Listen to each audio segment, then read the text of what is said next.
This is Steve Tovey of The King is Blind, and you are watching The Metal Messiah TV.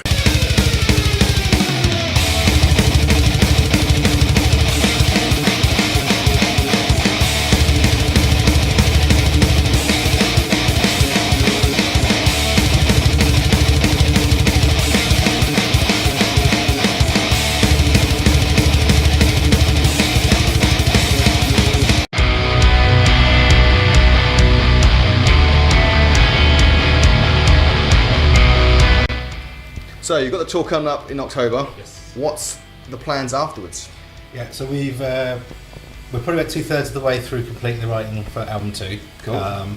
We have carried on the idea of having a concept album, and the concept continues from where the first one finished in terms of the story that it's going to tell. But what we're doing is, whereas the first album was quite a lot of biblical references, a lot of classical kind of references, obviously related to Paradise Lost, the poem.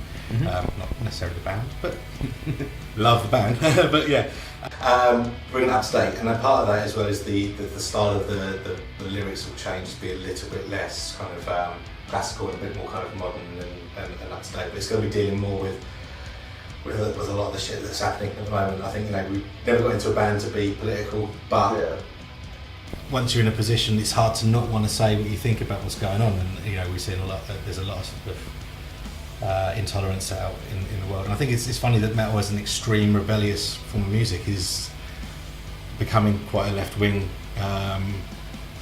area, but that's definitely sort of suits us and our personalities and our beliefs and our politics, and we don't all have exactly the same politics, but I think we're all coming from the same side of things, that there's a lot wrong in the world, and that we can hopefully put out positive messages to how we can, as people, try and deal with the world we're in.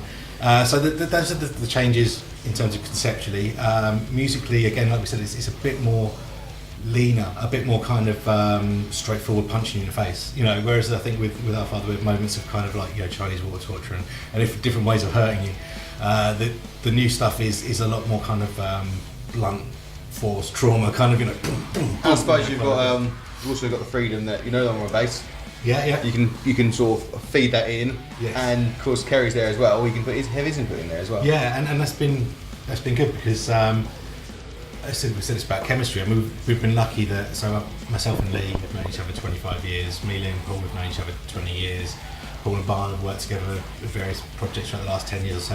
Obviously, Barn and kids have known each other for life. Their life, yeah. But the chemistry is really good and really positive. So when it comes to working in rehearsals and writing material, there's no barriers. There's no one feeling they can't contribute. It's all kind of like free reign. I mean, Lee contributes the majority of the riffs and the starting ideas for the music. But once it's in the melting pot, everyone's putting their own ideas in. And we've seen with the new stuff, Kez and Barn, which they weren't perhaps doing for the first album, coming forward, contributing and putting ideas. And like we're working on a song a couple of weeks ago where we got to a certain impasse, and then Kez was like, it goes here, it goes here. I'm like, yes, that's exactly what it does.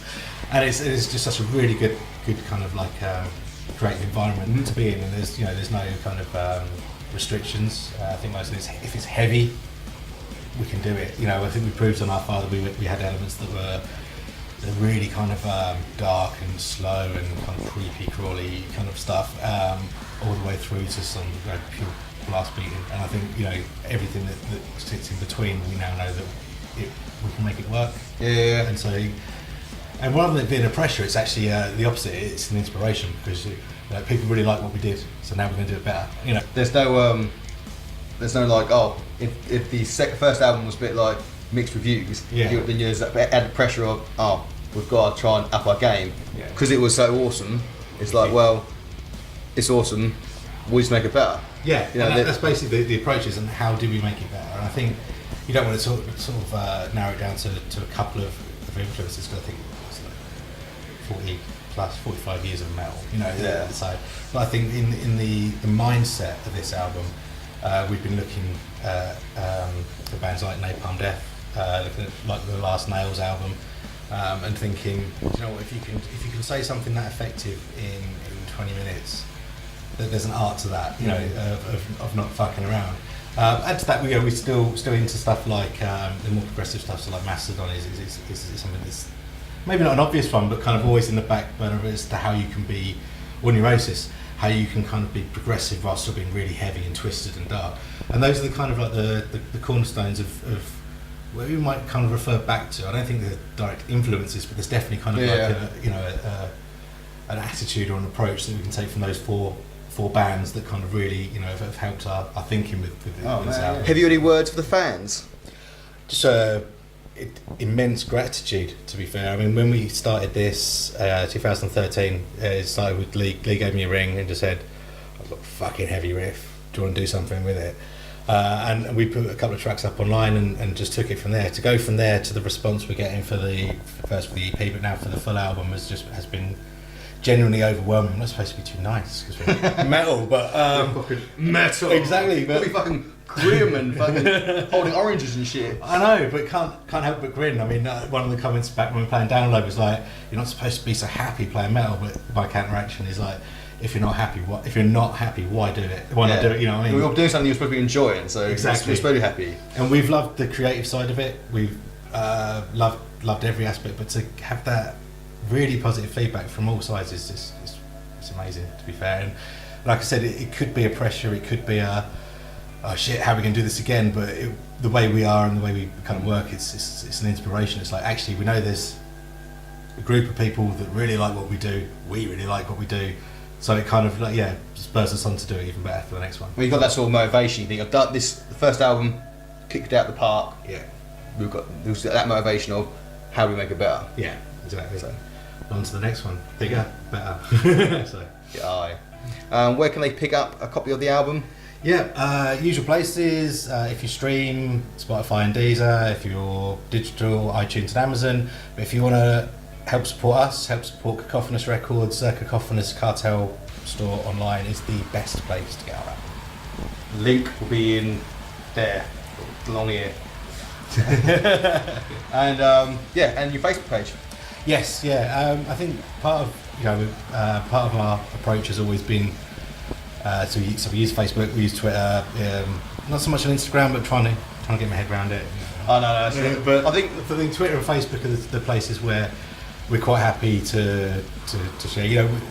We'd love the old days of it all being mystical and dark and people not knowing about you, but you know what, where we are nowadays, we're quite happy to share everything. And I think part of our approach is to be a bit more kind of open around things as we go forward, to use our website. So we've got our kingisblind.com site for things like Easter eggs that are on the concept for the album, kind of giving a bit more detail away around what some of the metaphors are and what they actually mean and where we were coming from and some of our concepts and thoughts and that side of it. So I think our online side is something we're definitely working on, because we're not we're a band that's made a conscious decision that we're going to be selective about when we play live, and so in terms of exposure and getting ourselves out there, we're trying to find some more interesting things rather than just the stock kind of the stock approach to things. So I think we're definitely looking online at putting some more articles on the kingisblind.com and our Facebook page, and so we're always chatting away on Twitter, because what else can you do when you're at work? Exactly. Well, I think social media is it's just people can't run away from it nowadays. Social media is a part of it.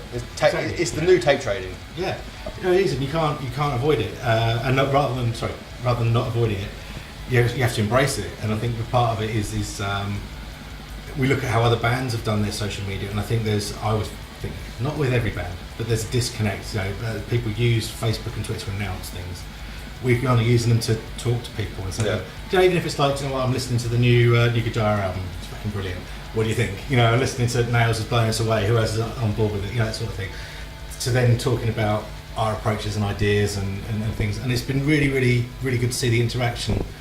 I think people like the fact that we are being more human, than, but it isn't just announcements and a faceless kind of account. It is, it's myself or Lee. So you'll be, if you're on there, you'll be interacting with us directly. We don't have someone else to run our accounts for us. So. Oh, cool. Yeah. All right. Well, thank you for coming on. Thank you for the interview. Us. Yeah. This has been Steve Tovey of The King Is Blind. Yes. I've been the Metal Messiah. Stay heavy fucking metal. Beating hearts, burning with fire. It's the Metal Messiah.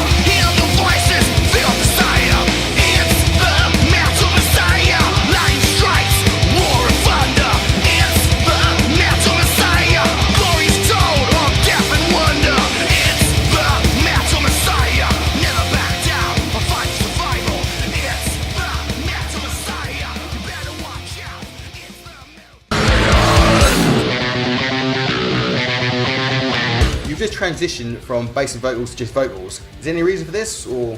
Yeah, we started doing the pre-production for the album probably around, we recorded last summer, so it was sort of like a spring last year.